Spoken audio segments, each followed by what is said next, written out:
Hello. Hello there. Hello, how are you? Welcome to our DSM exclusive interview. This is actually our second one. We had one last week where we did the virtual mom makeover. And you all are my second. And this is actually like a new thing to Dove Style Magazine. And it's really to kind of bring articles to life. So they all won't be exclusives, but when we get a story that we think is powerful, that can make a huge impact on people, then we actually want to bring it to life. So, I want to just remind everybody that I'm hoping that you went to the magazine and read the article. Yes. We got some wonderful feedback. I actually wasn't able to tell you, Easy and Jen, that you can actually comment on the articles. And we received some comments, and we'll make them live so that you can actually go to the magazine and see the people who responded. But you got a lot of feedback on the articles. So we'll do that. And so I'm hoping that people went to the magazine and read the article, but it's nothing like hearing it, right from you. And I do believe sometimes people say, well, why you tell a story over and over again? But if it's making impact, everybody doesn't hear it the same way. They don't see it at the same time. They don't understand it the first time. If you've ever gone to a movie and you have to see it 2 or 3 times and you're like, I don't remember that part. Or you're like, oh, now I see what that means. That's really why, I think it's useful to do that. And I want at the end for you all to just remind them of why you are telling this story, because those are the reasons that I wanted to use every avenue I had to just kind of put this story out there, because it really is for everybody. So this is going to be real easy because we've already interviewed and y'all know the questions and the answers. and maybe a few things. I think Jen and I talked about it, and we might have missed a few little details and things in the article. And so we will bring that out, as we go along, because sometimes you remember things. But we wanted to start off first with you all, welcoming you all, of course. And then y'all telling us about how this all started, because it's a blessing to see you all together and just loving life, and actually living life. But we want you all to give us kind of the background on how things got started and what you did. We're only taking, a little bit out of everyone's Labor Day evening, but this is a labor of love on Labor Day. So y'all tell us how this all got started. How did it all get started? Well, for those who don't know, my husband unfortunately actually contracted the COVID virus. And I want to say it was in maybe towards the end of March when he started to develop symptoms. The symptoms weren't synonymous with what was being reported, unfortunately, in the news.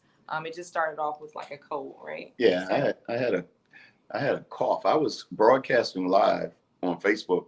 I am a DJ. I was broadcasting live, and I just had a cough. I thought I just had a simple cold, because the statement that I made was, I have a cold, and I was going to be okay. I thought I was, being the athlete, being always moving and working and stuff, I thought I would be okay. And we talked about it way before it even became, a major pandemic. Right. We had talked about it, and I told Jen, I was like, well, if I catch it, I'm healthy. I should be able to beat it. It's like a cold or the flu. I should be able to kick it. But little did I know. And it started with me having a simple cough. Then it progressed from there to what? he then developed a fever. So when you got the cough, were you still like intermingling out, doing your thing? Because you just thought it was a cold or something. So, you were kind of just, or were you home? You were already home, I'm home gonna from have to work. say I was out, because me and Preston were going to a show when I had this cough. We Okay. were on, and he rode with me in the van. We were on our way to a show. Well, we were doing a show, Okay. local artist show, the Junkyard Right. show, Bug's birthday party. And I asked P, because I thought I might have caught it at that show, but that wasn't the case, because Preston told me I was already coughing on the way there. Okay. So prior to the show. Yeah, so I caught this before the show. Okay. But that was the only symptom you felt. Yeah, just a cough, and I didn't think it was COVID. Okay. I had no idea. And then Jim mentioned the fever came on after that. Yeah, Yeah, The fever, and then he also developed diarrhea as well, which definitely was not even a symptom. And a couple of our friends had talked about how like a stomach virus was going around. So it's like, okay, well, this cold has now turned into maybe a stomach virus. Right. We were treating him as such. Okay. So was home, it was just overnight, or did the cough last a while? Maybe was it a week or so, or? It had to be about a week or Probably week and a about half, week 2 and a weeks. half, maybe 2 weeks. Okay. So when that night, when it turned into, there could be something more, still not thinking COVID though. Is that when everything kind of kicked in and just kind of happened? Because I know at some point things just started to move. Yeah, I think when he developed the fever for me was when I really became concerned. And then for me personally, what I did was I actually kind of separated myself from him. So we have she slept on the Chase Lounge in our bedroom, in our sitting room, and had me like in the bed by myself. It was rolling over, touching no one. Smart for who? Smart for me. Right. I was alone and abandoned in the bed. Actually, yeah. For the whole household, actually, anybody who's in the house, and it was actually a really smart move. This is a smart lady right there. Yeah. And then also on top of that, and again, I wasn't thinking COVID. I really wasn't sure, but I said, let's just, take all precautions. And I kind of quarantined him. I said, listen, you stay in the bedroom. I'll bring you your meals and so on and so forth. So I kind of kept him quarantined. That was the best part. Because you were being served, right? Absolutely. So then when did it kick in and you decided, okay, so we need to go outside of home because something's not right? So I was encouraging him all along. I guess when he started to develop the fever, to like, maybe we need to seek some medical treatment, Okay. This fever's not breaking. It was like day 3 and his fever still wasn't breaking. And I think for us is when he developed the diarrhea and became very aggressive. Diarrhea. Yeah. And did it kick in after that show, the day I went live? I can't remember exactly when, but I know like when he starts to kind of like lose control of his bowels. So he wasn't able to actually retain it, Okay. And for me, I was like, wait a minute, this is not normal. Right. What's going on here? He also, let me back up a little bit. He didn't develop what I thought was shortness of breath, but he was kind of very weak, very fatigued. Okay. And it was to a point where, he kind of like, he got out of the shower, he kind of like collapsed on the floor. He couldn't even make it to the bed. So for me, I'm like, something serious is going on here. Like his energy was just drained. He was very drained. I want to say the night that he started to lose control of his bowels. And again, the CDC wasn't making any reference to diarrhea right at that point in time. And just something told me, well, I'm not going to say something, God told me to do a little research. It was like maybe 11:30 at night. I was in the shower when you did your research. No, you were actually in the bed. You sure? Positive. So okay. He was in the bed, and I don't know.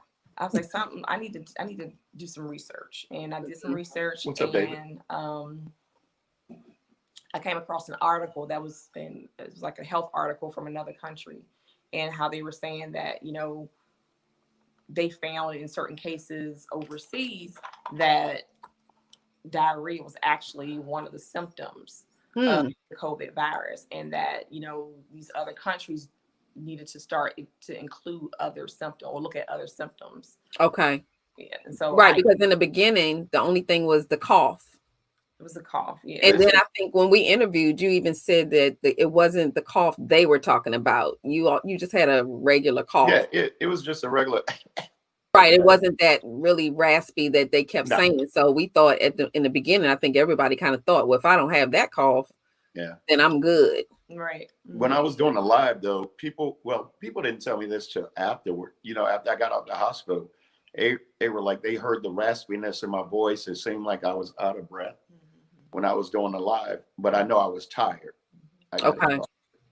And I do remember I think it was the first live, and you just said you weren't feeling well. So you were just saying, I think after I get off here, you were going to, check it out. But that was that was about it. So, people are catching colds. People were getting sick. Some people have had the flu, Exactly. and it wasn't COVID, so, you don't want to go there first, even though I will admit that, yes, every time there was a cough in the house, I was all the way in. Hey, I was Margaret. all the way in, so I drove people crazy, but I get it. So when Jen, after you did the research and figured out, well, this is a little odd, is that when you all decided to go to the emergency room, or? We did, although my husband was a little reluctant, like most men. He was a little, like, they're stubborn. Right. They don't want to go Wow. to the hospital, and they're like, and let's just ride this thing out. Hey, Jen. And I had to honestly contact several people to help me encourage him to go seek treatment. She's always calling my friends that like they can make me do something. But the main one was Graham. Yeah. Graham was funny. Graham said, "Man, you better go to the hospital. You don't know what's wrong with you." He said it just like that. Well, I mean, that works though. I'm guilty of doing the same thing. So it did. Yeah.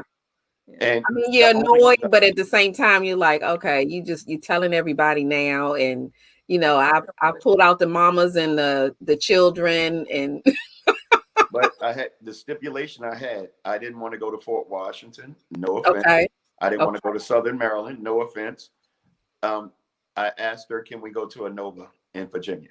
Because I know they're great out there. What's up, Steve? Which was a good move. Yes. Good move.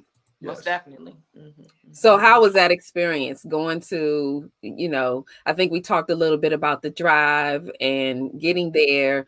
And I think that's when, especially for Jennifer, it probably kicked in, because that's when the whole situation just kind of went in a different direction. I think you didn't get bothered till they told you couldn't come back. Right.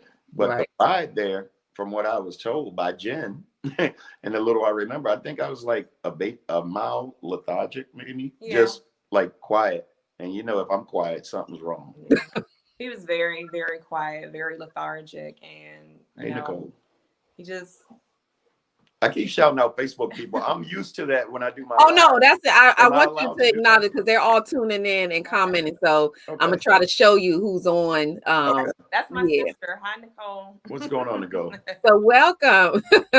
So I understand how you're told you're going, you're checking it out, and it's like, okay, I'm going back. Let's see what's going on so we can know what to do when we get home. And then somebody's like, no, not going to go that way. So I actually probably would have been a little angry, like, what you mean? Yeah. So, and Easy, when you were feeling lethargic, were you thinking COVID, or you weren't thinking anything? You were just like, I feel bad. I was just tired. Okay. I was just tired. So I was trying to nap, but I was trying to look up and see where we were going, make sure Jen was right, because she's directionally challenged. So I'm sorry. No, I think those are the moments we talked about earlier, right? She got me there. She got me there. And we both walked in. Actually, we walked into the hospital like it's no problem. Like I'm going for a checkup or something. And when we got in, by me being, I think I was still tired, I asked Jen. I said, Jen, can you go register me? And I'm gonna go sit down in the chair. Mm-hmm. And Jen's going to have to tell you the rest of the story for 16 days. Because you don't remember anything. Was anybody else there when you all got there? Maybe, I think it was one other person. I remember that. Yeah, it was a female. And but it was kind of far away from us. And it was late, so it wasn't really that busy, right? I mean, it literally was like ghost town, which I was very surprised. Okay. They immediately took him back, and I'm following him. And the doctor that told him to come back literally turned around and stopped me. Said, "Okay, ma'am, I need you to go to your car, and we'll take it from here, and he'll contact you to let you know what the plans are." And so for me, I was just like, "What?" Like devastated. He said it's for your personal safety. So I went to the car. Easy did call me via FaceTime, and he said, you can go ahead home. And I was like, I'm not leaving you. No. Right. We're going to get your medications, and you coming home. Right. So you still weren't in COVID thoughts. Okay. I didn't think it was COVID. I really didn't. What's up, Mean Jane? All right. But I didn't think it was COVID. I mean, I didn't know. Well, I really didn't realize what was going on. I don't even remember them taking me in the back. So. Oh, you don't No, recall any of I that. mean, I don't remember. I don't remember going back. I just remember them calling me. I don't even remember sitting in a wheelchair going to the back. Wow. Yeah, and he did call me. He called me several times via Facebook, just to keep. I'm sorry, not Facebook, via FaceTime to keep me updated as to what was going on. Thank you, Erica. And oh, that's my sister. She's I know. I know.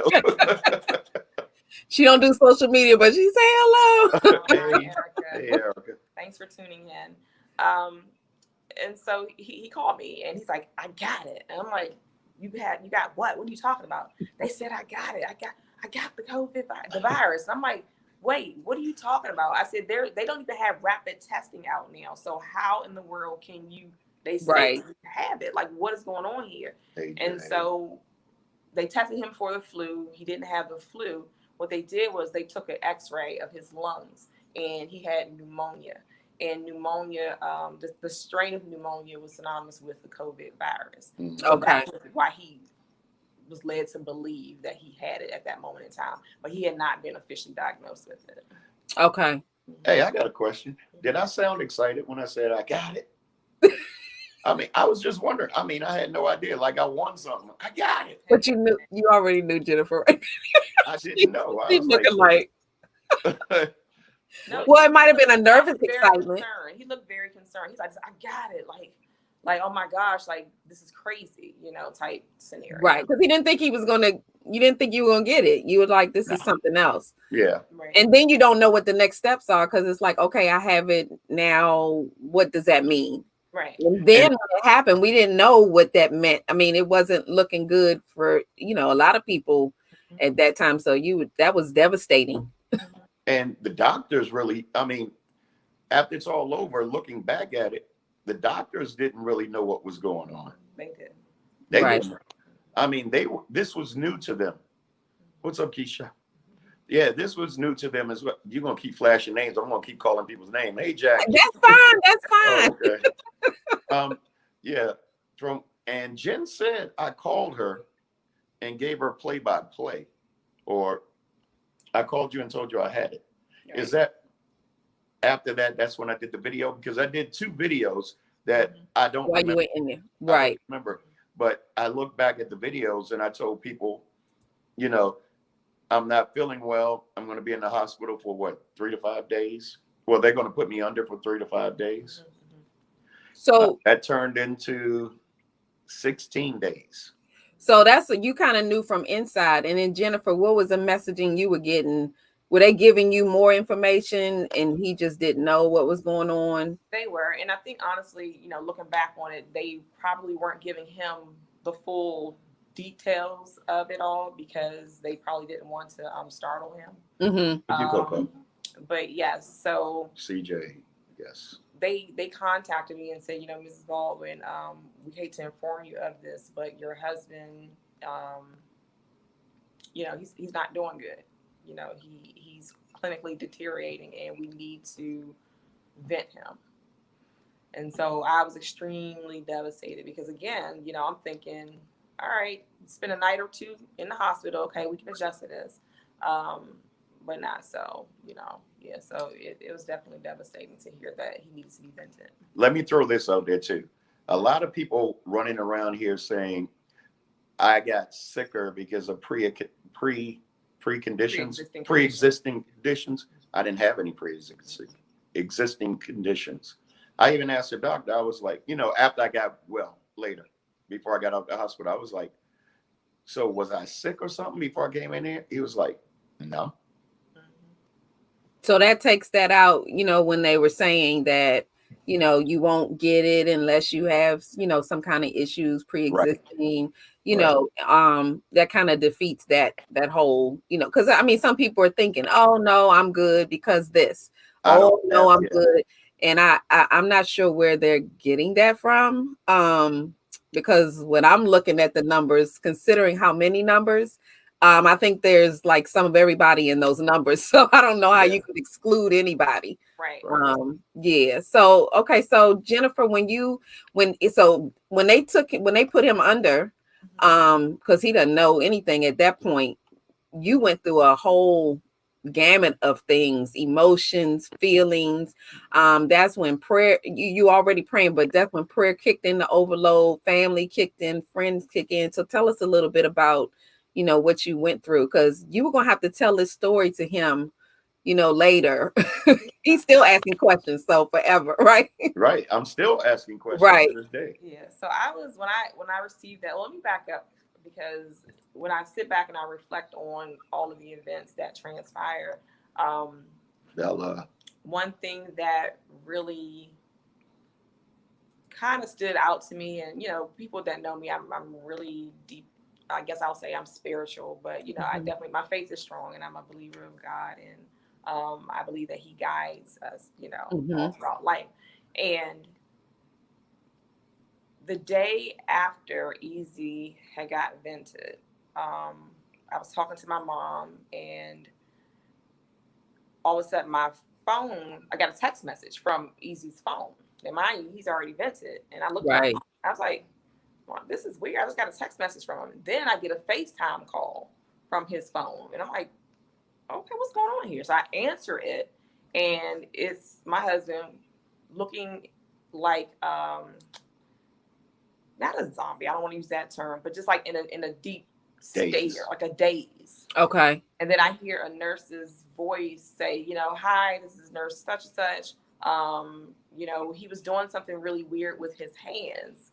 Like he asked him, well, what do you want? You want me to take a picture? And Eyez nodded slowly. And he told me, he said, you can talk to him. He can hear you. So when he said, I took the picture, and then he, of course, called me. And so I asked him, I said, babe, did you have the nurse send me that picture because you didn't want me to worry? And he went just like this, extremely slow. Wow. Yeah, which was powerful. And then from there, it was just emotional roller coaster, and what I classify for me personally as a nightmare. Yeah. I just want to know how the nurse get in my phone. I must have opened it. I must have unlocked it for him. I don't know. You can't get in my phone.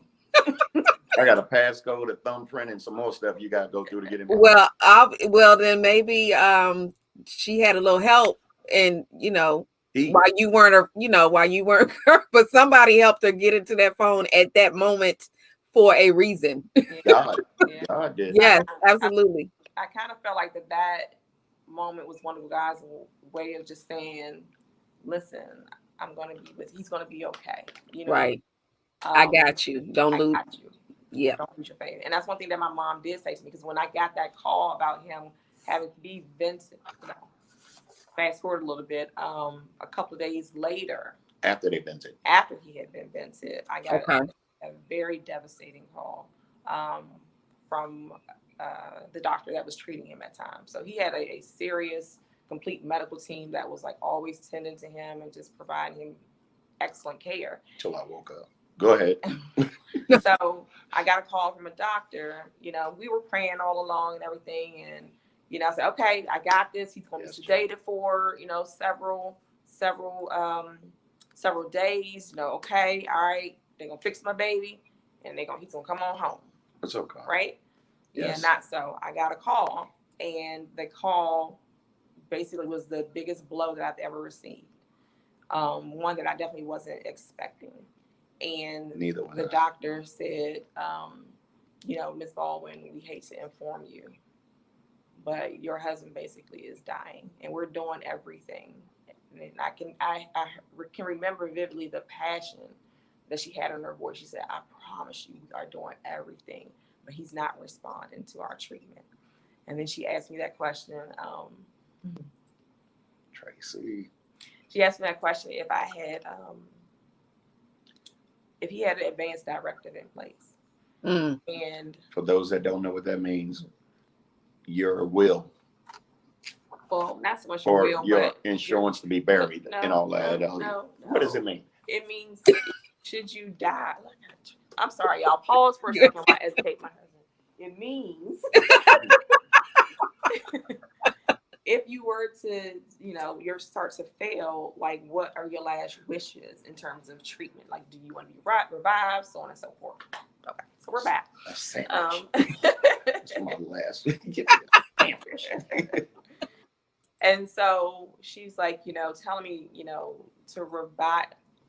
Her recommendation was for him not to be resuscitated should his heart go should his heart completely stop, because he had a lot of metal,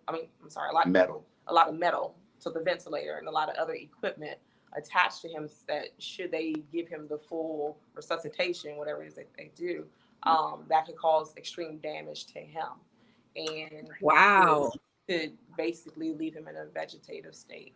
That wasn't going to happen. So that was a recommendation from them. Not to resuscitate him. Wow.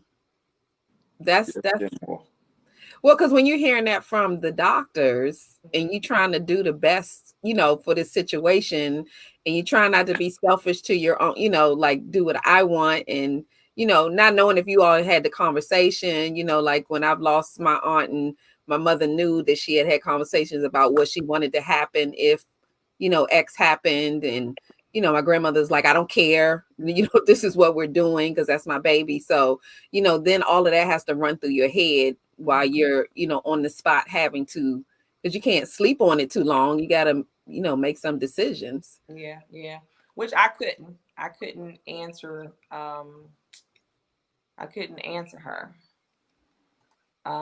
She said, well, have you all ever had any conversation? I said, yeah, my husband definitely has informed me, as well as others that he's close to, that he doesn't want to live his life as a vegetable.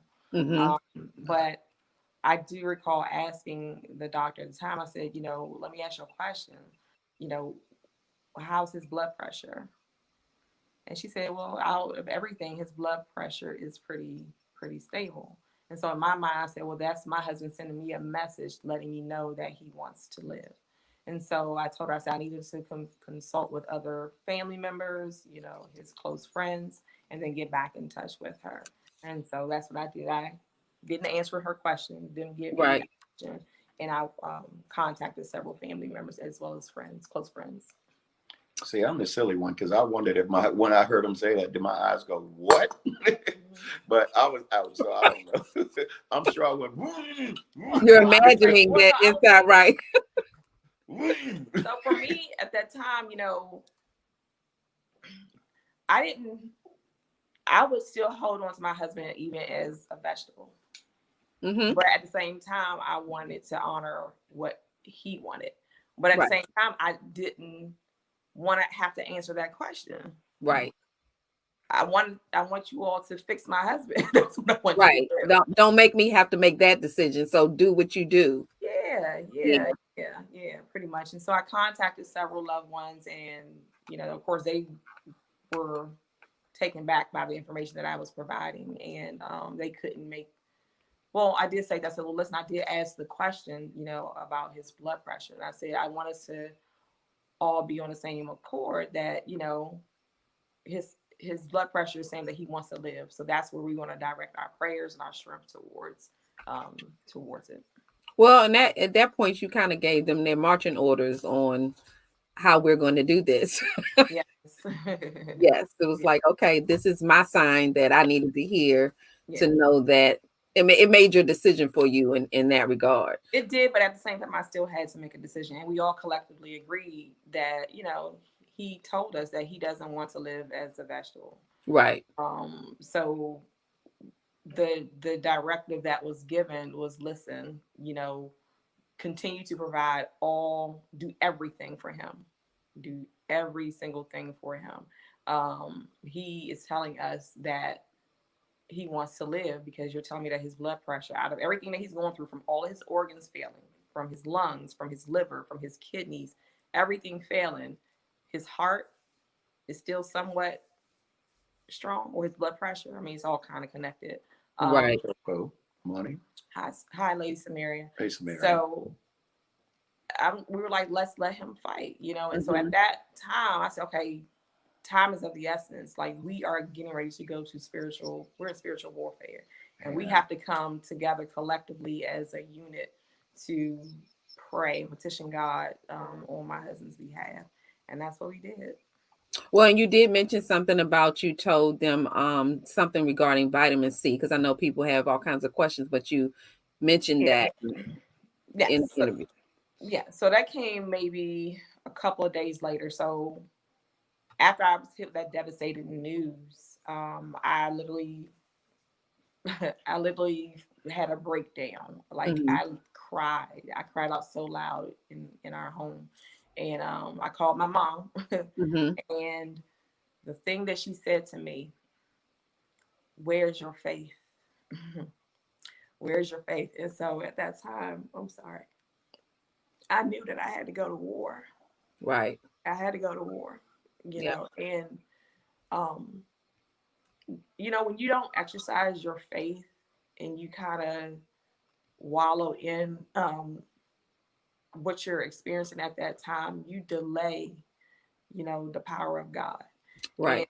I didn't want to do that. And while it was the most painful thing that I've ever experienced, I knew I had to listen to what my mom said and look, now's the time where you Right. put your faith into action. And that's what I did. I just petitioned, like, you go back and look at all of my social media posts. I just petitioned for prayer. I just asked everybody, because there's strength in numbers. And y'all came through. Wow. Y'all came Well, through. and what Jennifer did was, I mean, it was actually, she showed to me just what I, witnessed, what she showed by example too. So it wasn't this just that she was asking other people to pray. It was obvious that that is exactly what she was doing. You know how sometimes people ask you to pray for them, but it don't look like they doing the work. You know what I'm saying? Right. It's You're like, right. okay, you just asked something from me, but what you doing? So, but it was clear that she had decided that, okay, it's time to be still. You knew that she was responding when she could, but that she was on a mission. So, and I think people respected that space. And clearly to those who are probably more in touch spiritually, they knew, okay, when you in spiritual warfare, it's just a whole different ball game. So, you don't touch that. You go in and do what you're supposed to do, which is not necessarily, calling Jen all the time or anything like that, but just letting her know, hey, I'm here, and then let her do her thing. Cause she went in, I mean, it was obvious. It wasn't like a guessing game. When I got out the hospital, because I didn't check Facebook when I was in the hospital. With the doctors. Well, let's be moving. Because I received like over 6,000, like, how you feel? We're praying for you. We're praying for you. It was amazing. Mm-hmm. I love my friends and family, my circle. I mean, everybody around me. I mean, I know nobody's perfect. I've done bad things. I've messed up before. But just to see people come together like that and pray, man. I mean, I say I'm a new person because of it too. Yeah. Okay, but you can go ahead with the story. Hey, Joyce. Did you want me to address the whole vitamin C thing? Yeah, because I know that's one of those things that people talk about with the vitamin C, and you touched on that. Right. So hold on, I'm sorry. Before the vitamin C, they treated me with the cure for malaria and the Ebola virus. Yeah, they were pumping all types. They pumped all this. I mean, I was like a guinea pig, I guess, for COVID. Right. They didn't know I how don't know to if I was one of the first patients or whatever, but this is new stuff. So they pumped a lot of stuff into me. Pause. I mean, like I said, the cure for malaria, the cure for the Ebola virus, and what did you say? And he wasn't reacting to any of it. Mm-mm. No, I think if anything, and from what studies have shown, that a lot of those medications actually cause more harm. Yeah. But what happened? What worked for me? So prior to him going in to the hospital, I was giving him Airborne. Like, we are Team Airborne, which is loaded with vitamin C and zinc. Right. And I remember that the next day when I had called him while he was in the hospital, just before he was vented, I remember him saying to me, he was breathing his breathing was very labored. And I was like, babe, why are you breathing so heavy? What's going on? You weren't like that yesterday. He's like, I don't know. It seems like I'm getting sicker while I'm in here. What I realized later on was that he wasn't being given vitamin C anymore. So one of his lodge brothers, he's a Mason, had sent me. 17. I mean, I got tons and tons of messages, Let me back up a little bit. So I got a call from one of my cousins who unfortunately had lost a loved one, and she was giving me advice.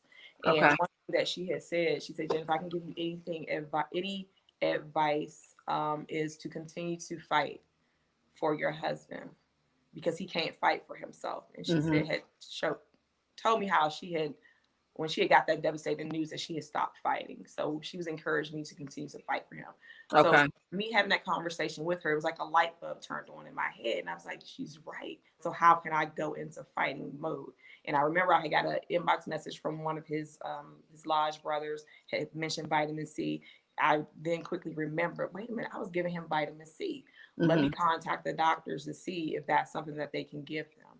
So I contacted that same doctor that gave me that devastating news.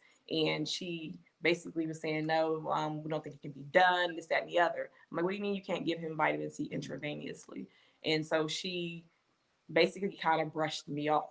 So the night had fallen, the morning came, and I contacted the hospital again because I called several times throughout the day. And I asked them, I said, I wanted to check to see if the orders had gone in to give him vitamin C. So his nurse was looking, he's like, no, I don't see it here. I was like, I want that to be administered to him. I want it to be administered to him. And they went ahead and honored my request. They honored my request and started to give him vitamin C.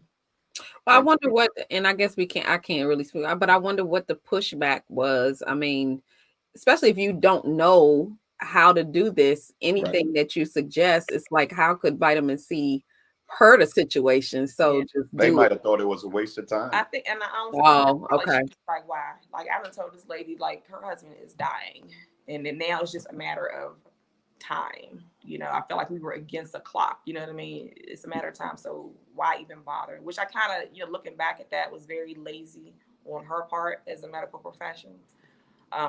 So this had to be around day 10 or 11 when all this happened. Maybe, or 12.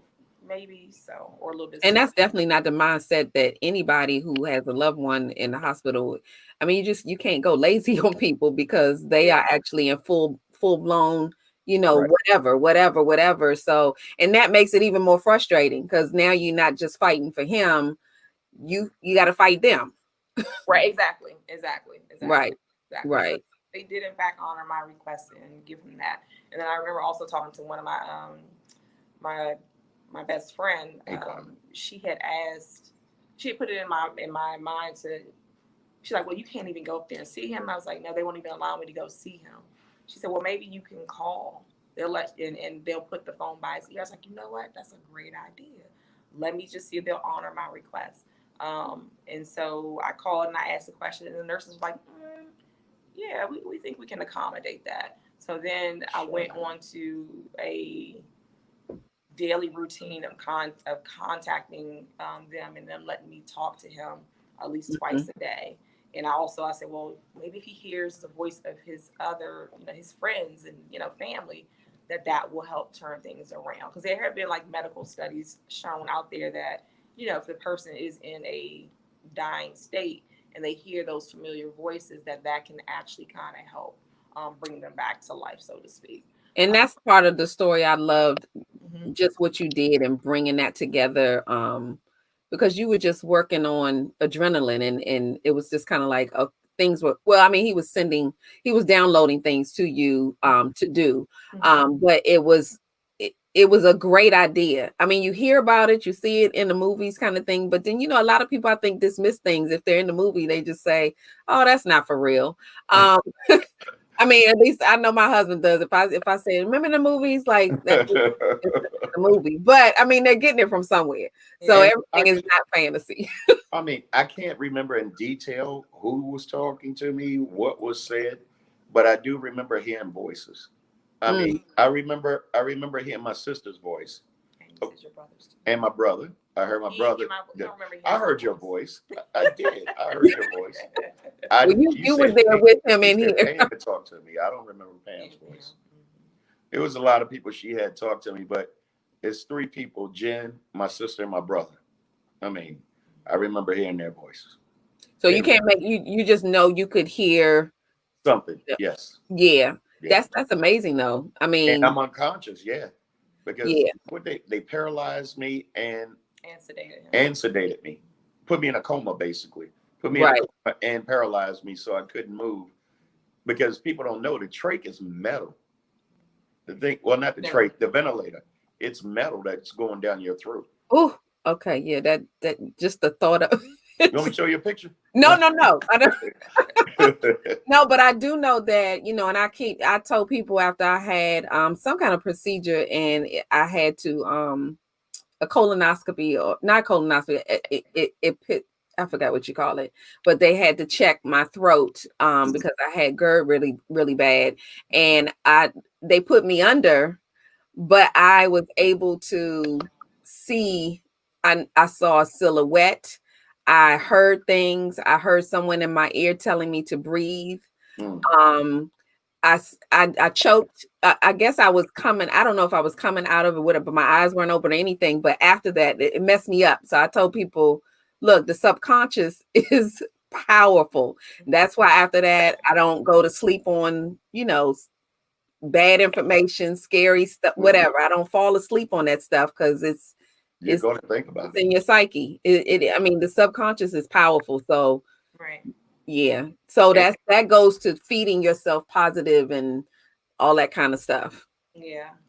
And I'll say also throughout the entire process, I mean, while yes, my faith was strong, I was weary. You know what I mean? I was hurt. I was still had those feelings of devastation. But even when you're in that whole spiritual warfare scenario, you know, God is also requiring you to a certain level of obedience, to, you know, from you. Right.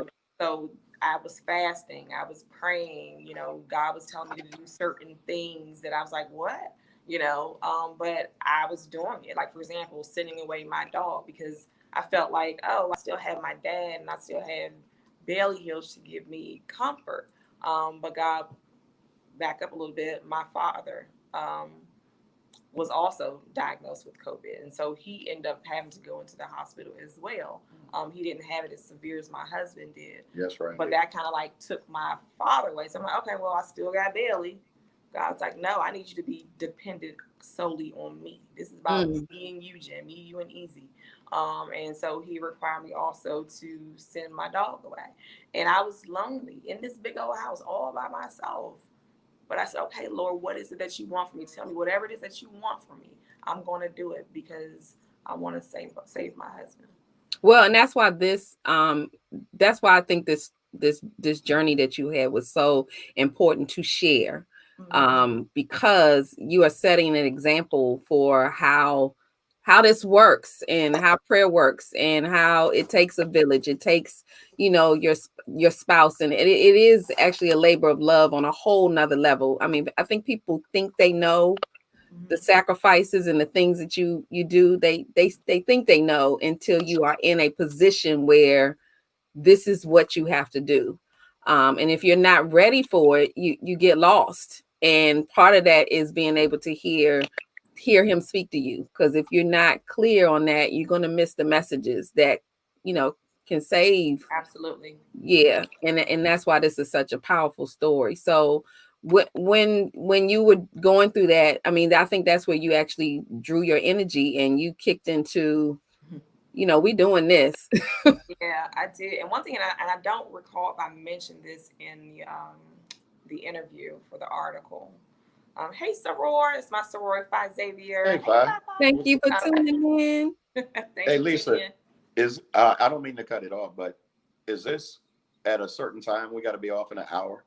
No, I got control of the board. Okay, just making sure. Hey, I got y'all. What's up? So one thing that I wanted to mention, even though I felt like I was alone, so to speak, God sent me a comforter in the form of a cardinal. Did I mention that? Yes, yes. Okay. Which was powerful. You taught me something with that.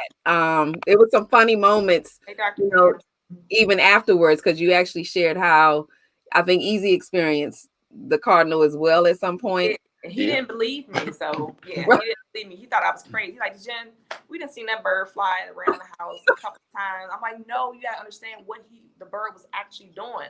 Like my soul, for example, of course, when Bailey was home, I was having to walk Bailey, and I'm like, hey Donna, when I would walk Bailey, it's like the cardinal would visit me every morning around 8:00, and I was walking Bailey one time, and I was like, oh my gosh, like I don't see the cardinal. It's like I channeled it, you know what I'm saying? And then it was here, you know, like, and then the moments that I felt like I was at loss and very, very low, the cardinal would appear, and that was like God just letting me know, like, I'm still here. I got you. I got you.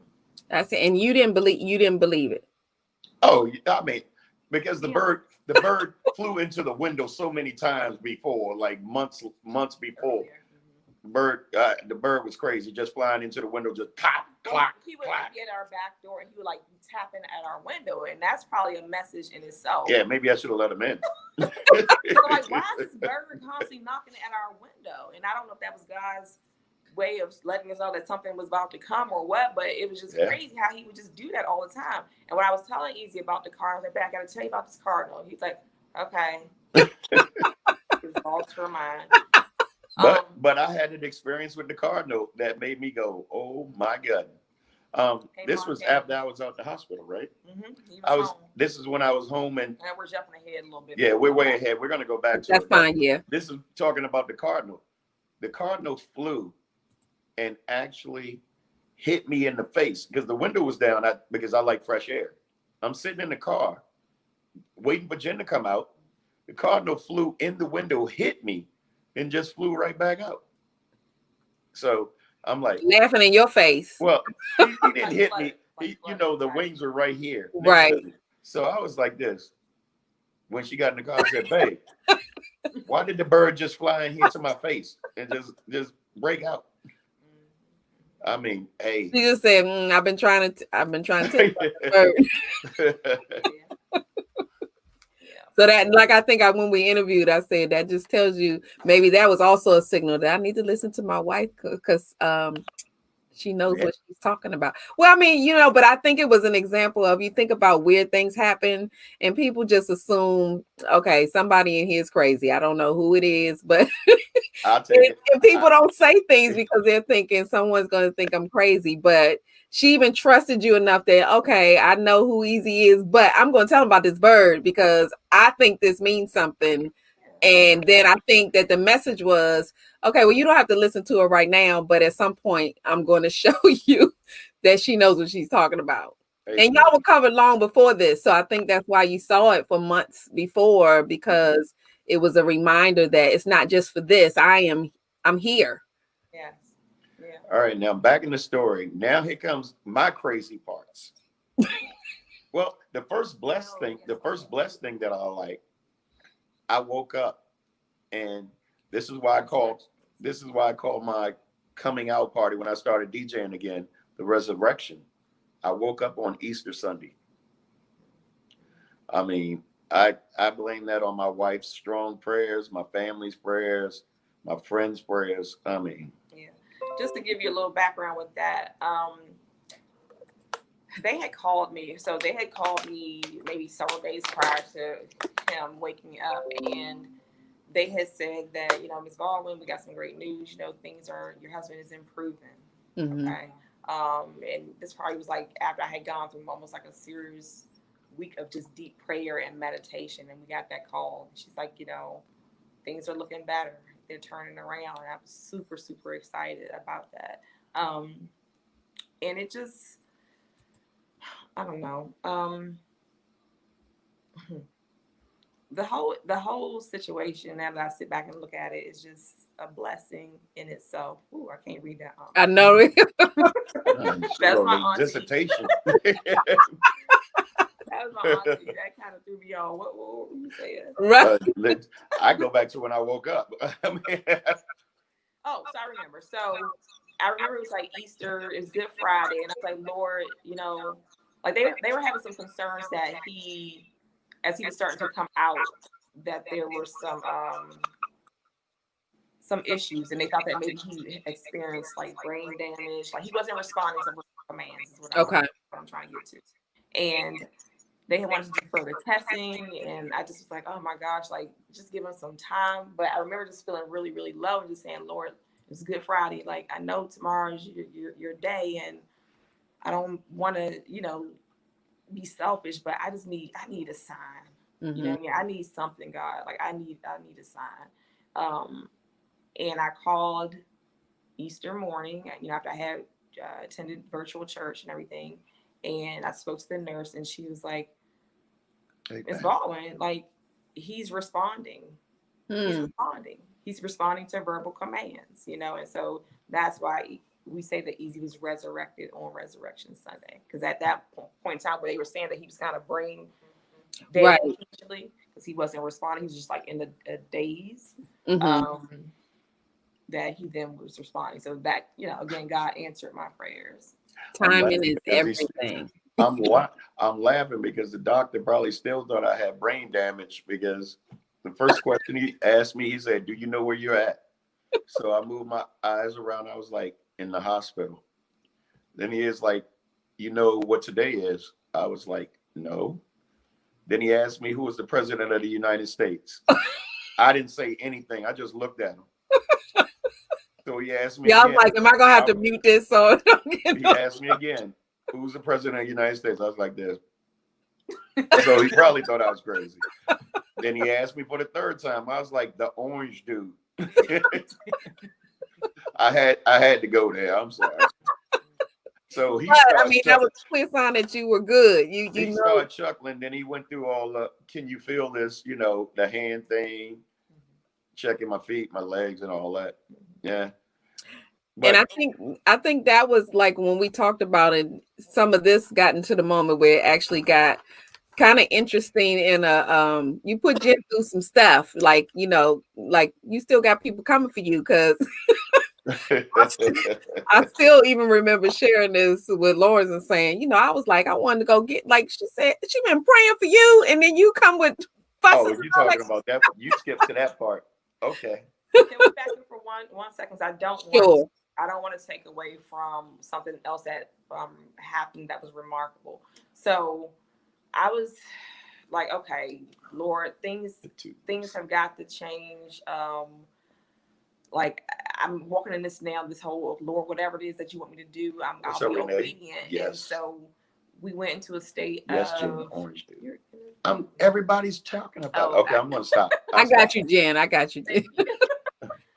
So I remember saying, all right, Lord, I gotta really prepare myself, because I got to start saving. So I'm not going to be able to pay my tithes properly. Like, things are getting out of control. I said, but I'm going to be obedient to you, Lord. I'm going to still pay my tithes. I'm still going to pay my tithes. And I paid my tithes that morning. I got an inbox message from a friend of ours. Her name is Maria, who asked that same day, Jen, like, there's something something else we can do. Like, do you mind if other than pray, do you mind if I start I guess a fundraiser, basically? And I was like, sure, that's fine. And she did, and funds were surprised, like, were flowing in. I was like, thanks, oh my gosh. And then a couple of days later, our brother DJ Rico had also had reached out, and he wanted to take it a step further, and create a huge promotion, like a DJ telethon, right? Several DJs where they donated their time and their energy to raise funds for my husband and I. And Lisa, when I tell you, I was blown away. I thank everybody. It really helped. It really helped. It did. Yeah, I watched it just happen, and it was powerful. And it wasn't without hesitation. The response was just overwhelming. I mean, even down to then, I forgot to mention this when I talked to you all, even down to I don't know who did it, but the circle on the Facebook for everybody to do that thing.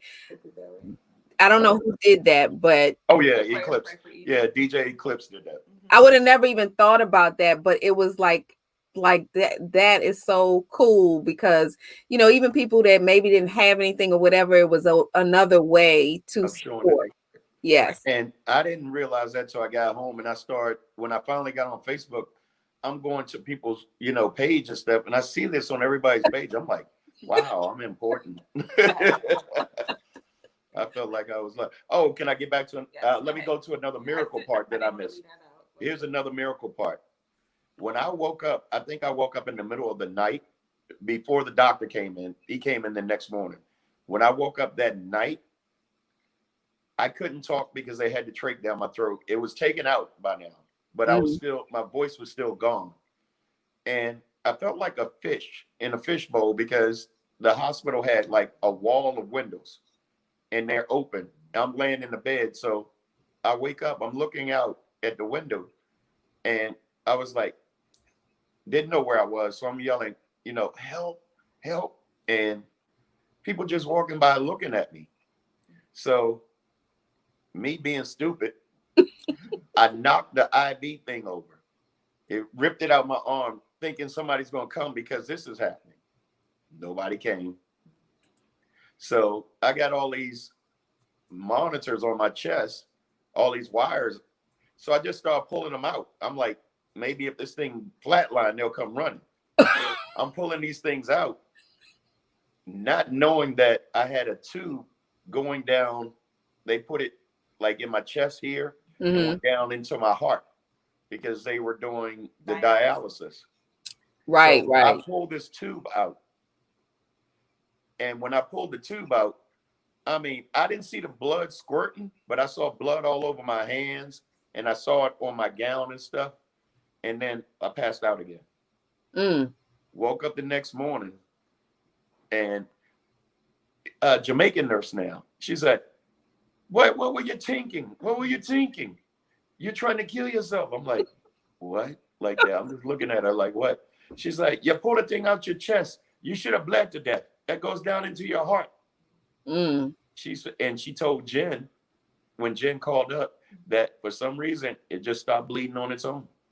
Now the night before, God had pressed upon my heart to just, and of course I was praying fervently every single night, all day, every day, to pray specifically for the angels to be encamped in his room, and for no other hurt, harm, or danger to come upon him, and for them just to cover him with their wings. And so to hear the next day that this happened, and they were like, we don't know, the bleeding just stopped on its own. I was like, it's nothing but God answering my prayer. Absolutely, because that was a direct line from my heart where the blood is straight out my body.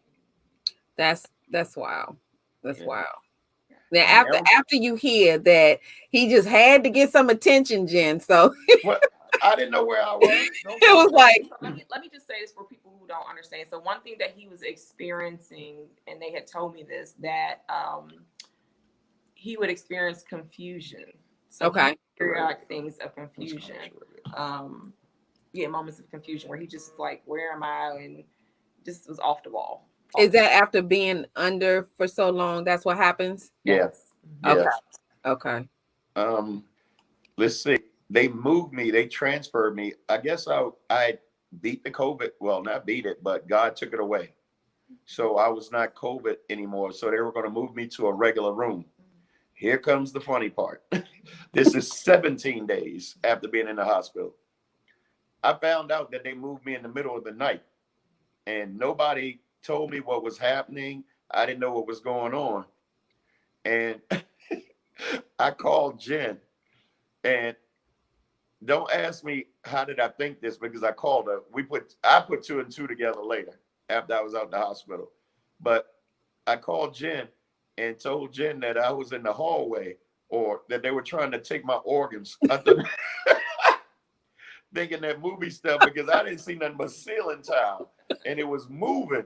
So I was like, they're gonna take my organs. He is to stop watching all those movies. Right. I told Jen they got me in the hallway. How can I be on the phone in the hallway, Lisa? Right. Calling from a hospital phone. Oh my God. Yeah. So Jen, what was after all that work? Jen asked me, I know, after all that work of praying and all that gathering and crying, man. And then you fuss about being in the hallway. She said, well, what do you see? What do you see? I said, I see a a copy machine. I see a billboard, and I see a door. No, I asked him, I said, well, baby, do you see a door? And he said, every office has a door. Like being sarcastic and everything. It was horrible. I was still loopy. I was still on the drugs. So that was one night. Okay. So first of all, I got the call at midnight. So for the phone to ring at midnight and it's a hospital calling me, you can only imagine my heart, how fast my heart was beating. Right. So for me to pick up the phone and I'm like, hello? And he's like, babe, where am I? You know, and then it just went for the next 2 days. It just was crazy. I mean, the second day was even more bananas. You know? I apologize though. He did. I hung up on her. He was so angry with me. He was like, Jen, what do I need to do to get out of here? Like, what do I need to do? I said, babe, you got, you know, you're on dialysis. So they wanted to put his catheter in a more secure place. So he had to have a procedure before he could be discharged. Okay. And, he said, well, I can come back tomorrow and this, that, and the other. Like, bring me back. Like, just get me out of here. He was just very, very livid. And I was like, honey, you know, you can't. You have to stay there. He said, I see what this is all about. You're with them. And I said, are you upset? He's like, yeah, I'm mad. He's like, I would never do this to you. I would never just leave you somewhere. I mean, it was just crazy. He was so agitated. What's up, Christelle? And you agitated with Jen. She's like, what you mad at me for? I'm still loopy. I'm still on the meds. I mean, now this is probably 18 days after being in the hospital. I mean, I didn't know where I was. I was just coming down, you know, I was just coming down out of it. So that's when they started the rehab stuff and, you know, give me all the medicines and everything. Well, Jen, tell a little bit about, because you did mention that, you know, they suggested rehab and they suggested to send him somewhere, but it was another little funny portion of that where, you know, they told you, well, that might not work, right? So they had wanted to, like, my whole prayer was before that, she snitched on me. Oh, I did. She snitched on me. I did. This is like maybe day 20 something. I'm feeling all right. I mean, I didn't know I couldn't walk because I've been in the bed all this time. I've never been out of bed. So I'm like, it was a male nurse that came in. Big, strong dude. Right? I was like, yo, how much it costs? I need you to give me a wheelchair and get me down to the front. So he was like, I can't do that. He's Spanish. I was like, yo, I'm going to pay you. Give me a wheelchair. Just give me a wheelchair. I'll do the rest. He was like, I can't do that. You trying to get people fired? Yeah, so I had called the nurse. I said, listen, do y'all have cameras? And like, my husband is going up, he's trying to plan an escape. Like, that's exactly what she told me. I was planning an escape. I was like, when he told me, he said, listen, he's like, I don't know where my clothes are. I don't even know where my wallet is. So you just make sure that you're home, Jim, because you need to pay for this Uber. I guess, you know, I'm gonna be butt naked in an Uber. You know, I'm like, what? I didn't have no clothes. I was gonna be butt naked in a gown. I was gonna be butt cheeks out in the. So I told the nurse, I said, listen, this one right here that you're dealing with. Right. And what did they do, Lisa? They rolled this camera right in there on the stand. It's a camera. They were monitoring me 24 hours a day. Did they? And I also asked him, I said, do you all have anything to like help calm him down? Like, in other words, can you sedate him so he just right? Yeah. I was really heartbroken because that's not the response that I was expecting. I didn't mean to hang up on her, but I need to get up out that joint. Yeah. And he just wanted to get home. Donna, I wanted to get home. Live on the cray side. Right. So that was definitely the funny part. Yeah. Yeah. And even the last day, Jim was like, you coming home? I was like, they not getting me out of here till they talking about Monday. This was what? Sunday or? That was maybe Saturday. I was like, they said I'm gonna be in here till Monday. She was like, no, you're coming home today. I'm like, no, I'm not. Then the nurse came in and be like this, we're gonna release you today. I was like, I gotta apologize to Jen again. Again, right? Yeah. Yeah. But you know. But to answer your question, Lisa, they had they were making suggestions of sending him because he was so weak. Paige and Dr. Jennifer. He was extremely weak, and they were like, this is a bit much. Like, he can't even walk. Yeah, I couldn't walk. He couldn't walk.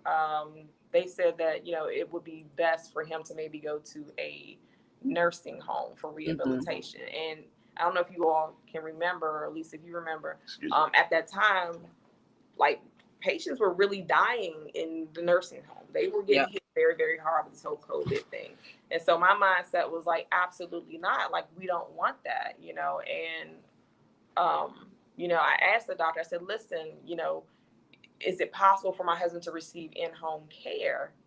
And he was like, Ms. Baldwin, like, I think honestly, with your husband's personality, that probably will work for him, because I'm certain the moment he can begin to start walking, he'll probably walk right out of a nursing home. You'll know this. I was outie.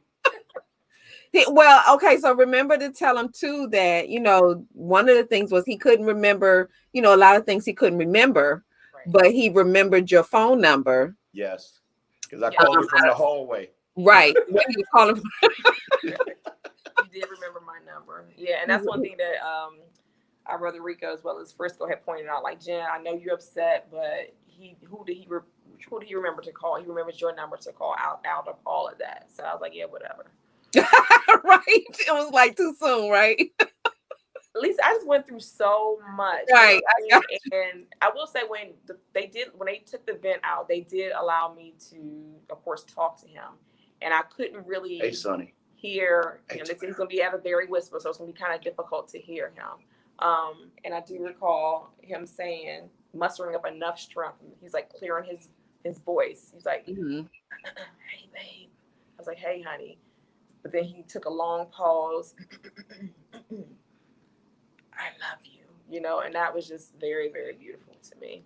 I had to make up for all the hang-ups I did. Well, that was prior to all of that. Oh, I said that before I hung up on you? Oh, well, I was okay. Well, no, I was playing his song, what I thought was our favorite song in his ear and everything. I was to find out later that wasn't our favorite song. She was all wrong. And well, you got two. You got two now. Exactly. This is when I got sensitive and it got touching to me. Okay. Jen came to pick me up, so I was okay. So I sat in the wheelchair. Hi, Erica. I sat in the wheelchair, and the wheelchair was hard as I don't know what, man. And I didn't have no underwear on, so it's like my joints hit the thing, man, immediately. And before I came downstairs, so I was ready to go for real. And guess who was late picking me up? As always. Nobody was late. She was right on time the whole time. What I didn't tell him, because I didn't want him to be upset, is that, I was caring for my father. My father was still in quarantine. They had released him from the hospital, but he still had to be in quarantine. So I was preparing his meals and everything. So when I finally I only had like an hour to prepare myself to get ready when I got the call that Eyez was ready to be discharged. Okay. I didn't want to tell him that my father had the virus and I was caring for him. Yeah, she never. Right, because that's the one part you missed. Because for those who hadn't read the article or don't know what happened, that it was kind of like she was hit from all ends. Because while Eyez was in the hospital, your dad also had to go in the hospital. So that's what you meant by being home by yourself. And then, having to care, because you still had to, care for people, everything. So that was a lot. Yes. That was a lot. It was. And then you easy. Then you doing extra stuff, like. Hey, oh my God, it's horrible. Like this wasn't enough. You had to do this too. He's like, where are you? Like, I'm like, I need to get out of this. Jesus, Crystal, I need to get out of it. Okay. But I did also plan for like a little small drive-by welcome home party gathering for him. So he was pretty excited about that from what he could remember. What? Yeah, I mean, drugged. I was still woozy, but when we came down the street, it was so. I don't know what happened, but when I got out the hospital, I became super sensitive and emotional about everything now. Anything on TV make me cry. I just cried thinking about the whole ordeal and all that now. I ain't soft or nothing. I just don't. I just cry. That's your disclaimer. I'm not soft, but. Yeah, but when we pulled up in the driveway, I seen everybody up and down the street. Junie, Indy, the police cars out there. I'm like, wow. I'm like, wow. Only thing I remember, well, one thing I remember. Thank you, Sonny. Everybody out there, like clapping and happy to see me. Archie's silly butt out there joning, talking about y'all should get a hand cart so y'all can take them in the house. Because I couldn't walk. Couldn't walk. So, but that was a powerful moment too, because you mentioned in the article about that moment when you couldn't walk, and then how you got in the house. One of the most touching things, and I'll probably remember this for the rest of my life. Oh boy, Mean Gene, of course, my right-hand man Preston, and Rico, Dirty Rico. They actually picked me up out the car and carried me in the house. So that's one of the few things that bring a tear to my eye anytime I think about it, because that's one of the nicest things, I can imagine somebody doing. Yeah. I mean, it wasn't a hesitation. They were like, "You all right, bro?" I'm like, "Huh?" Next thing you know, they snatched me out the car like they the police. They snatched me out the car and just carried me, actually carried me. I was still in the seated position. Carried me in the house. Preston had picked up a bed, helped Jen set up our living room as a hospital room, basically. So I didn't have to try to move or anything because I couldn't walk. Right. And they brought me in, put me in the bed. And all my friends and family, everybody that just kept bringing stuff, my lodge brothers, they were cooking for us. They had a huge support system. Shoot, Monica, Johnny. I can just go on naming people. Even with the Simmons. Yeah. The Simmons. Yeah. Doing grocery store pickup. Yes, Jen went to the store, her and Twin. They were there. And a big one was when I found out that Pastor Teray, we're not a Taye. Woo! I keep saying Teray. Taye. Sorry, Taye. We're not a member of his church. But he called Jen and said, if you need anything, food, anything, let me know. I will bring it by and leave it on the front porch for you. Just to have the prayers and the friends reach out and, praying for you. Yeah. Well, and that just goes to show you that showed you who your village really was. And that it was a lot of people that really care about you all and want the best for you. Yeah. People stepped up, Lisa, and even during the recovery period, I had to go to dialysis 3 times a week, Monday, Wednesday, and Friday. For the first couple of weeks. Oh, I got it by myself. Yeah. for the first few weeks, it was amazing because Preston, my right-hand man, Preston, and Dirty Rico, they were at my house every Monday, Wednesday, and Friday at 8:00 to pick me up and put me in the car for the first 2 weeks. Pick me up and put me in the car. And then they met us back here to help me out the car back in the house. Yeah. It's just that's like Sonny said, that's real brotherhood right there. That is. So I was determined. I couldn't do that. I felt like I was an inconvenience or a burden on them. So what I did, I pushed myself. I was like Steve Austin. I was like, I'm going to learn to walk. The therapist was coming to the house because I had in-home therapy. The therapist was like, no, you don't need to walk. We were doing exercises in the bed. Then she wanted me to get on the wheelchair and do some exercises. She came back a week later. This is the 3rd week. She came back a week later, and I was on the walker.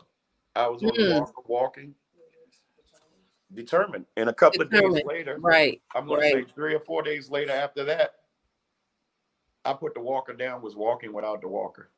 Wow. Oh, yeah. Mention that you were on dialysis at some point, but then you, through all of this, therapy and rehabilitation, you actually came off of dialysis. Yeah. About 3 weeks after being out the hospital, I took the test. They had me taking tests. I took the test. I passed the test. And I guess I lit up like a Christmas tree when we called for the results. And the lady was like, Mr. Baldwin. I was like, oh man, I still got to go. She was like, we're going to take you off dialysis. You're fine. Yeah. Wow. And that was probably a whole 2 months earlier than what they initially projected. Yeah, they thought I was going to be on there for at least 3 months. Wow. Yeah. So when I had that, I lit up like a Christmas tree. Then I'd immediately ask, I was like, wow, that's incredible. I got a question for you. They were like, what? I was like, when you going to take this tube off my chest? Yeah, because clearly from the past you didn't like tubes in your chest. Right. Pulling them I out, knew right? better than to pull this one out, though. Right. Hey, So Doc. you were actually in there. You were actually in there 32 days, right? Yes. Okay. 32 days. But 15, how many days were you? So you ended up being, where 15 days you were actually 16 days. 16 days sedated. 16 days sedated. Okay. And 16 days to recover. Well, I guess they'll pass all their tests before they release me. But I was over the COVID. I was over the COVID about, I guess, day 16 or day 18 or something. When I woke up, because wherever they transferred me, they wouldn't have transferred me to a regular room until I, was negative. COVID-free. Yeah. Right. Yeah, money. Yeah. So that, and then it's a lot to take in once you're, everything's good. You've gotten through this. Y'all beat it, and I mean, really, that is, and it was the prayer, it was the village, it was the praying wife. Like I believe this, and I know Lawrence thinks sometimes I'm just pumping myself up, but I'm like, no, there is something to a praying wife. I'm trying to tell you what I know. Yeah. And it's real. I believe. And doing the whole ordeal, I was never in pain. Hey, Taye, thank you, bro. Pastor Taye is checking in. That's him right there. Yes, man. Amazing. Wonderful. Woo. Powerful pastor, and not a fake pastor. He speaks from the heart. He's not one of the ones that, people try to program what they say. My God, he's man. Yeah. Woo. Amazing. There's Maria. Hey, Maria, thank you, baby, for starting that thing off, babe. Yes, we appreciate you, love. Thank you. I don't like Cinnabon fast forward. Hey, no, that's in there. I don't like it. No, that's my Eastern Star sister. But after going through all this, it makes you appreciate life. Mm-hmm. I can't even explain how thankful I am to have a strong wife, because if it wasn't for my wife, I could be gone. If it wasn't for my village, I could be gone. If it wasn't for my family, I could be gone. I appreciate things like when I was able to walk again. Well, I even went out there when did I go out there with the wheelchair or the walker? Walker where? Out on the deck. I think it was the walker. I went out on the deck for the first time, just sat out there, felt the breeze, saw the trees moving, saw the clouds, and just started crying. Yeah. Because it's like, wow. Yeah. And then not only that, like one thing that I also did, I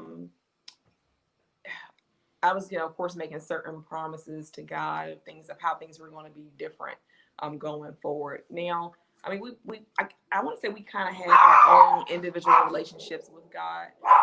But one thing that I said to God is that, we would be, with Easy coming through this, we would be a better union in terms of serving him. And one thing that I always chanted was Easy, or I should say Edgar shall live and not die. Edgar shall live. They're the works of the Lord. And to see my husband come home and we actually engage in prayer together, first thing in the morning and in the evening before we go to bed, it's just a beautiful thing, because I have to be honest, we didn't have that before. I mean, we would say grace together. Right. You know what I mean? Right. But as husband and wife, we never sat there and really petitioned God for certain things. And, it's just a beautiful thing, and then even hear my husband talk about, what he wants to do at some point, in ministry, and even, making a firm commitment to Pastor Taye that, yes, as soon as you open back up, we're going to be there. Like, that's just, it's just nothing but God. Because, some pastors have really turned me off and pushed me away from going to church. Mm-hmm. And the reason I say that, because it's the fake things that I don't like about certain pastors. But Taye speaks from the heart. Mm-hmm. And I told him when he came over here and blessed us for my birthday party. At my birthday on August 30th, we had a gathering over here. And he blessed us. And the things he said, it was from the heart. You could tell it wasn't something that he wrote down. You could tell it's not something he planned, but it was so powerful. Even though he called me not the Black Panther, he called me the Beige Panther. That was hilarious. So, you know, without even thinking, and I want to do it.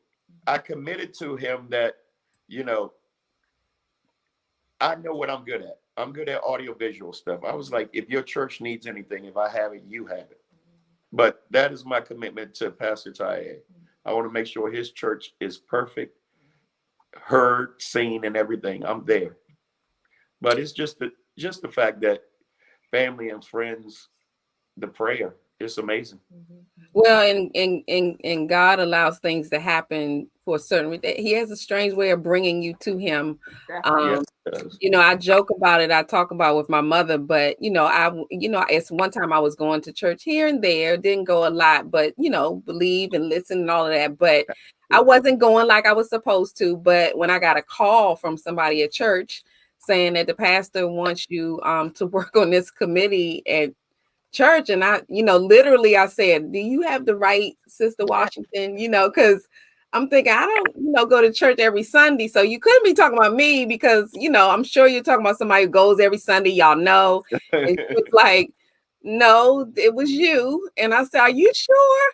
and that was my light bulb that was like, okay, because he knows what's going on. So that was my way, because I said, well, I can't turn down the pastor. If she said that I need to be there, then I need to be there. And that was what changed my habits on things, my connection. I grew closer, but it was like, okay, you got me. Just like, Pastor Eyez got me, and he got Deacon Frisco, who's in charge of communion. That's what he said when he was praying, that Deacon Frisco was in charge of communion. Lord, I guess Frisco got to bring the red cups to church. No, you didn't say the red cups. The red cups. Just put a cross on all the cups. Look, she like cut it out. I'm playing, but we are there, bro. We are there. Funny or corny your jokes out. Oh yeah, he said I was corny. That's messed up. But I forgot to mention that you all did say that the doctors, and I know we said the word miracle, but they literally did say they called me miracle. That you were a miracle. Yes. They're like, there's no way that he should be here, given all that he was faced with. And we're gonna do a book, and we're gonna get it published at Dove Publishing. Yay! Yeah. And I call Jen my star, because that's what stars do. They stand out. They stand out and do their job. And she did. She got me there. And they called me miracle. I mean, like, even after I got out of the hospital, they even passed it down to the dialysis place. The doctor, when he came to see me in dialysis, he introduced me. He's like, that's the miracle, y'all. I was like, wow. So because I was done. So tell everybody, because really with this story, and Jennifer had a mission on how, what this meant to her and why people need to hear this. And it actually, I agree with her on anything that you can do to pull people closer, to God is what you do. And this was like my opportunity to, the story was so powerful that it was like, how could you not share it and share it again, because somebody wasn't listening the first time, or somebody didn't get it the first time. But Jen had a mission in this, and that was, I wanted Jen to share a little bit, and you actually had one too that was in regards to this COVID thing, and that it was real, and this is no joke, and we still in it, we still in the fight, but this is a testimony to people to maybe take it more seriously. So talk a little bit about what you want people to get from, your journey and what you learned. You want to go first? For me, again, it was all about, I kind of got excited, because I was like, oh my gosh, like, Lord, this has the ability to bring so many people to you. And it's all about enhancing God's kingdom. And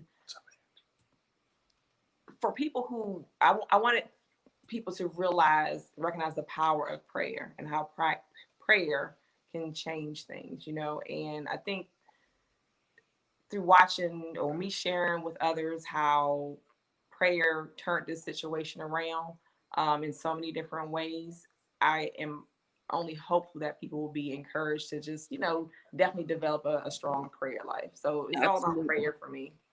Absolutely. A relationship with God. And Evie, what is your message? Because, I think we talked when we were interviewing a little bit, and I asked the question, what is it? Did this change your view on COVID? Because, there's a lot of people out here who they believe that there's something going on, but, okay, no big deal.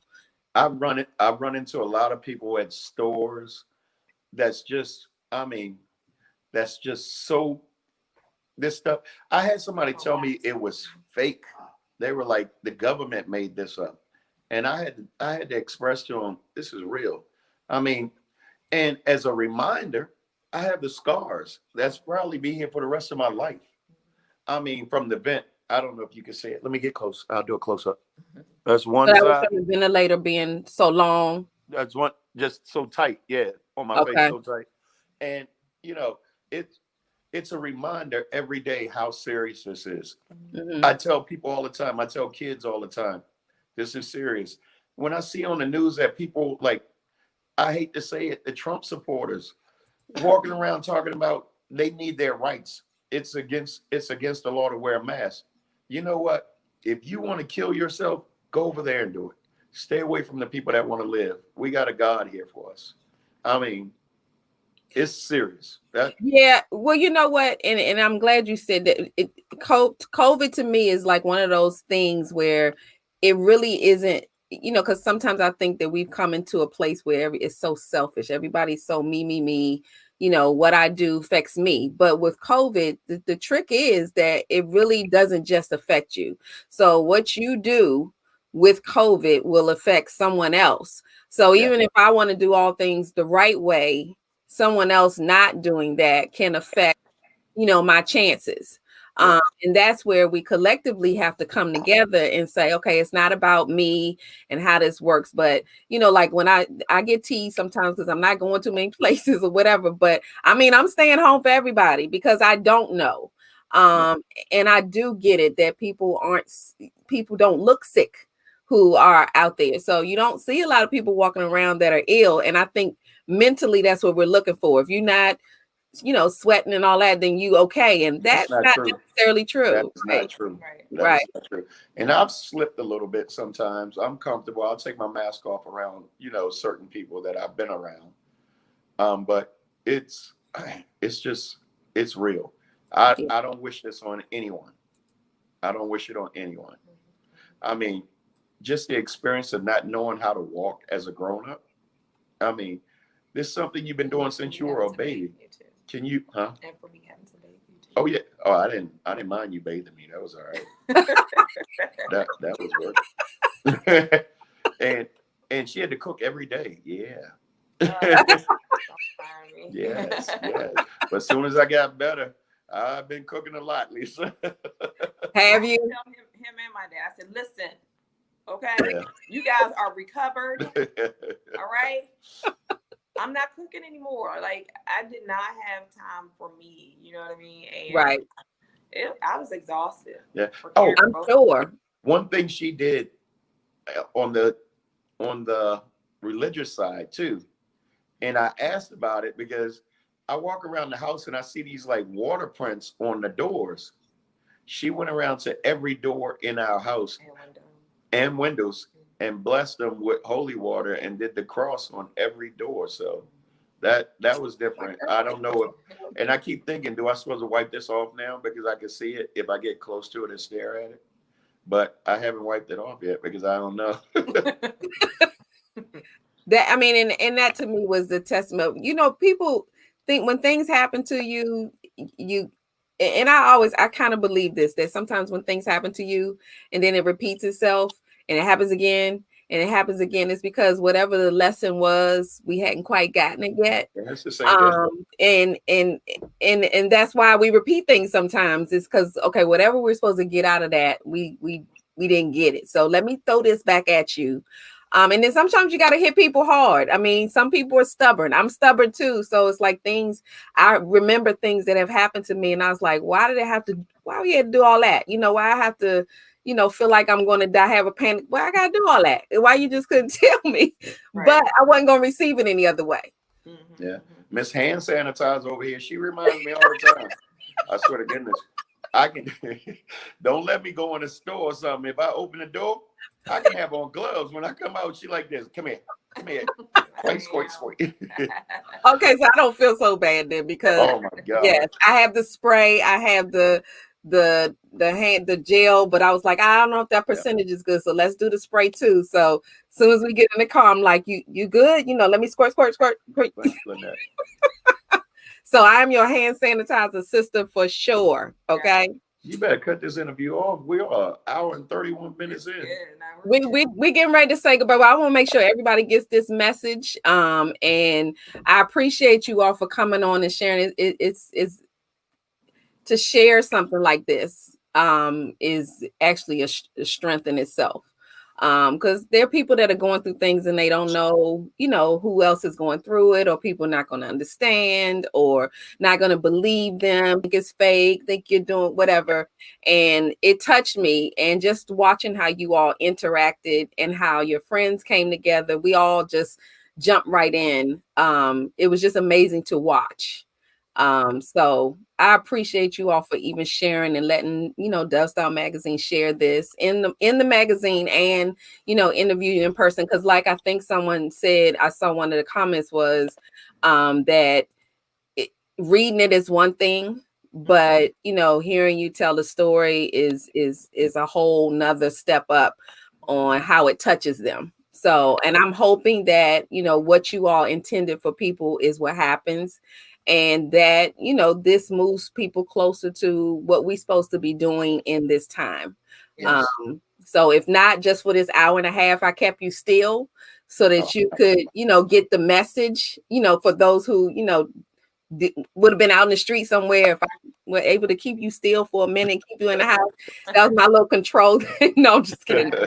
But I mean, I appreciate you all for, coming in, and there's a whole lot of comments that are coming in. You all can check them out when we go off. But thank you all so much for letting me interview you. I appreciate you for this. Thank you, Lisa. Lisa, I have to give two people, Billy will allow me, just two amazing women outside of my mom. Absolutely. Really stepped up.